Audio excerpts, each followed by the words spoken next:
সত্যি বলতে এত কম সময়ের মধ্যে যে খাদান এই লেভেলের একটা জিনিস অ্যাচিভ করতে পারবে এটা জাস্ট কিন্তু কল্পনারও কিন্তু বাইরে। এবং ইতিমধ্যে কিন্তু রঘু ডাকাত রীতিমতো কিন্তু খাদানকে টেক্কা দিচ্ছে। সো হ্যালো গাইস, আমি Deep and welcome back to my channel Deep exclusive. So এখন আমি এই ভিডিওর মধ্যে বেসিক্যালি কথা বলবো দুটো বিষয়কে নিয়ে এবং দেবদা সংক্রান্ত বিষয়। তার কারণ দেবদা এখন বর্তমানে মার্কেটে ছেয়ে আছে এবং দেবদা এখন বক্স অফিসের রাজত্ব করছে এবং ইন ফিউচারে 2025 সালের পুজোতেও কিন্তু রাজ করবে। তার একটা জলজান্ত প্রমাণ বা হাইপ আমরা কিন্তু পাচ্ছি অলরেডি বুকমাই শোতে রঘু ডাকাতের ক্ষেত্রেও।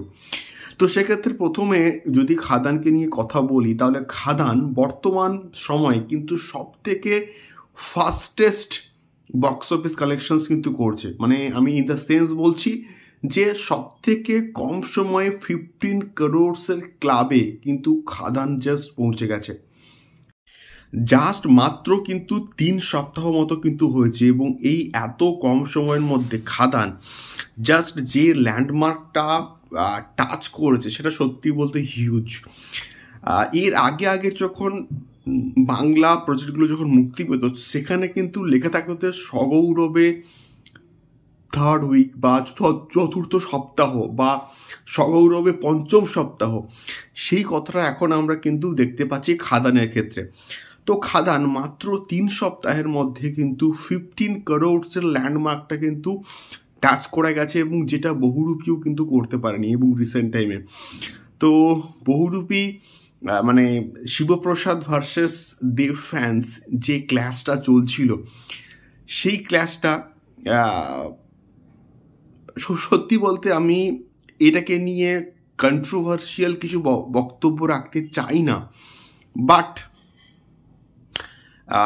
এইখানে খাদান কোথাও গিয়ে কিন্তু জিতে গেল।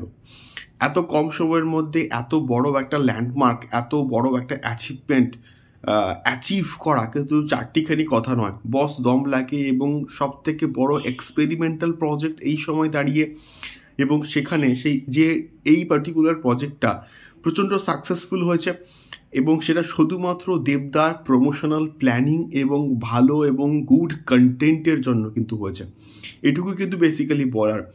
দ্বিতীয়ত যে বিষয়টাকে নিয়ে কথা বলতে এসেছি রঘু ডাকাত ইতিমধ্যে তো বুকমাই শোতে এসে গেছে এবং বুকমাই শোতে এসেই শুধুমাত্র আসেনি, রীতিমতো কিন্তু ট্রেন্ড করছে। জাস্ট 2-1 দিন আগে আমার ভিডিও বানানো কিন্তু উচিত ছিল, বাট প্রচণ্ড কিন্তু আমি মোটামুটি বিজি ছিলাম, তো সেক্ষেত্রে ভিডিও কিন্তু তৈরি করা হয়নি। Extremely sorry for that. কিন্তু রঘু ডাকাত 2-1 দিন আগে কিন্তু 1 নম্বরে কিন্তু ট্রেন্ড করছিল। জাস্ট ভাবো আর জাস্ট ফিল করো মানে বিষয়টা যে রঘু ডাকাতের মতন একটা প্রজেক্ট যেটা রিসেন্টলি বুকমাই শোতে এসছে এবং যেটা 2025 সালের পুজোয় মুক্তি পাবে, সেই পার্টিকুলার প্রজেক্টটা কোথাও গিয়ে একটা বিরাট বড় একটা জিনিস অ্যাচিভ করেছে এবং খাদানের মতন হাইপ প্রজেক্ট যেটা বাংলার মানুষ বর্তমানে দেখছে, আবার সিঙ্গেল স্ক্রিনে ট্যুর করছে দেবদা, সেই বিষয়টা কোথাও গিয়ে একটা দারুণ একটা বিষয়। এবং বর্তমানে 2.2K তো ইন্টারেস্ট পেয়েই গেছে বুকমাই শোতে। এটাও একটা বিরাট বড় অ্যাচিভমেন্ট বলে আমি তো অ্যাটলিস্ট মনে করি। আপনাদের কি মতামত এই দুটো বিষয়কে নিয়ে অবশ্যই কমেন্ট বক্সে কমেন্ট করে শেয়ার করতে পারেন। দেখা হচ্ছে পরবর্তী ভিডিওতে। টাটা।